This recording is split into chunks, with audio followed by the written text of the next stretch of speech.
Lukaku udah ngebet banget pengen balik ke Inter. Dan emangnya De Jong mau main di Liga Malam Jumat? Saksikan selengkapnya hanya di Setpiece, rumahnya fans sepak bola. Setpiece, rumahnya fans sepak bola.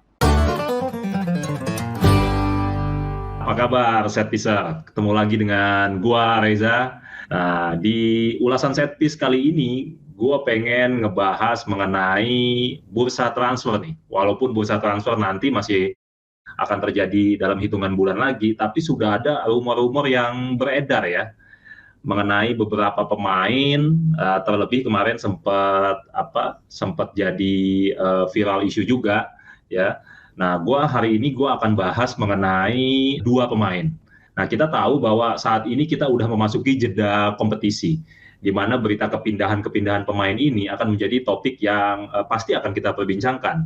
Nah, pemain yang sedang ramai disorot media akhir-akhir ini adalah Romelu Lukaku. Pemain Chelsea ini katanya rela ya mengerahkan segala cara demi kembali ke klub asalnya, Inter Milan. Kita tahu sendiri, Lukaku musim ini tidak begitu perform bersama Chelsea. Kalau gue nggak salah hanya cetak 8 gol dan sempat nggak jadi pilihan utamanya Thomas Tuchel ya. Nah, ini yang ngebuat Lukaku sepertinya agak menyesal pindah ke Chelsea dan pengen balik ke mantan klubnya.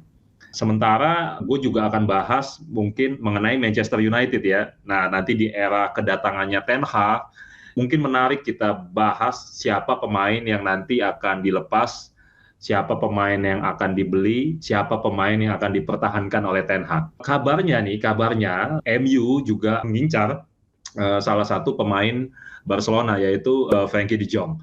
Seperti kita tahu, Ten Hag dulu lah yang memoles bakat de Jong ya di Ajax waktu bersama generasi emasnya beberapa tahun yang lalu.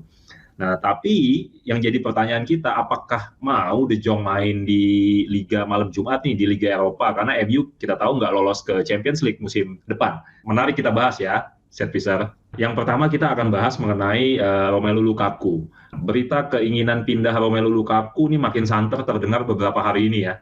Menurut laporan beberapa media di Italia, Lukaku bersedia menerima pemotongan gaji sampai 50%. Asalkan bisa bergabung kembali ke Inter Milan di musim panas nanti. Memang waktu dia pindah ke Chelsea, itu gajinya kan naik sangat signifikan ya.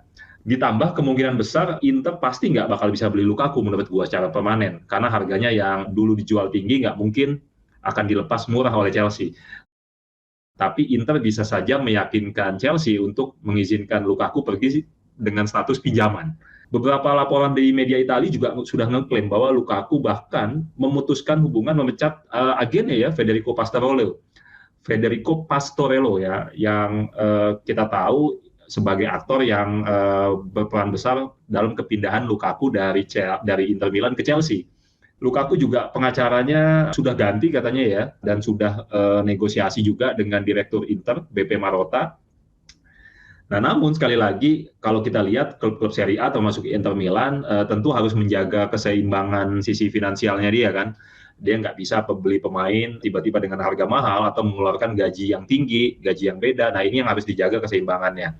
Nah, di BP Marotta sendiri ketika ditanya mengenai kemungkinan kepindahan Lukaku dan Dybala juga santer dikabarkan akan pindah ke Inter karena sudah meninggalkan Juventus. BP Marotta sendiri bilang bahwa dari pihak Inter nggak ada kecemasan, nggak perlu melakukan sesuatu yang tergesa-gesa. Harapannya clear bahwa Dybala bisa bermain bersama kami. Jadi kalau dari jawabannya Marotta, gue lihat bahwa Inter pasti lebih tertarik dengan Paulo Dybala.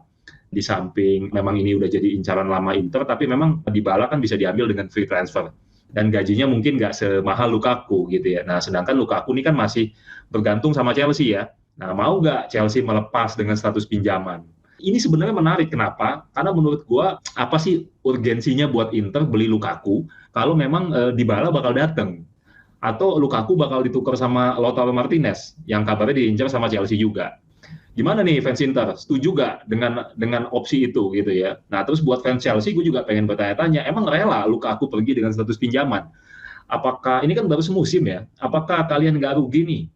Karena udah beli mahal-mahal musim lalu, apa nggak sebaiknya kasih kesempatan, one more chance buat Lukaku gitu ya, untuk bisa perform? Atau mending jual sekarang aja? Nah, silakan teman-teman Setpicer bantu gua dengan tulis opininya di kolom komen ya. Nah, yang kedua yang juga menarik nih, ini seputar kedatangan Ten Hag ke Manchester United yang mengharapkan bahwa salah satu anak asuhnya dulu, Frenkie de Jong ini ikut, gitu ya. Ten Hag dikabarkan sangat ingin mendatangkan de Jong untuk membangun tim yang sesuai dengan selera dan filosofinya dia nih. Nah, seperti yang kita tahu, Ten Hag ini sudah sangat mengenal de Jong ya, karena mereka pernah bekerja sama dulu di Ajax, dan kalau gue nggak salah Ajax ini lolos ke final Champions League 2019 gitu. Nah, di mana saat ini kalau kita lihat Ten Hag mungkin sadar bahwa salah satu kelemahan MU adalah di lini tengah ya. Di mana saat ini kalau kita lihat pasti Pogba nggak perform, kemudian Fred dan McTominay juga jauh di bawah kata konsisten, dan Nemanja Matic itu kita tahu udah dimakan usia juga gitu. Jadi De Jong wajar kalau diincar oleh Ten Hag. Namun De Jong sendiri kita tahu sudah memberikan statement nih di media ketika ditanya seputar rumor dia yang mengaitkan dia dengan United dan Ten Hag. Bahwa dia bilang, I prefer to stay in Barcelona, klub yang diimpikan dia sejak kecil. Nah, menurut beberapa sumber yang cukup valid juga, De Jong ingin selalu compete dan bermain di tim yang berkompetisi di Champions League. Sementara United kita tahu hanya bisa tampil di Liga Eropa musim depan. Secara histori ke belakang ya, kalau kita tarik beberapa fakta yang menarik, United memang seringkali gagal memaksimalkan kedatangan pemain Belanda ya di skuadnya. Kalau kita ingat dulu ada Memphis Depay, kemudian ada Daley Blind, yang terakhir tentu Donny van de Beek ya. Ini juga nggak optimal di United. Nah, mungkin juga De Jong melihat itu ya. Dan berita terbaru kan kita tahu ya, Ralf Rangnick ternyata tiba-tiba memutuskan resign, tidak menjadi konsultan MU di musim depan dan memilih fokus bersama timnas Austria.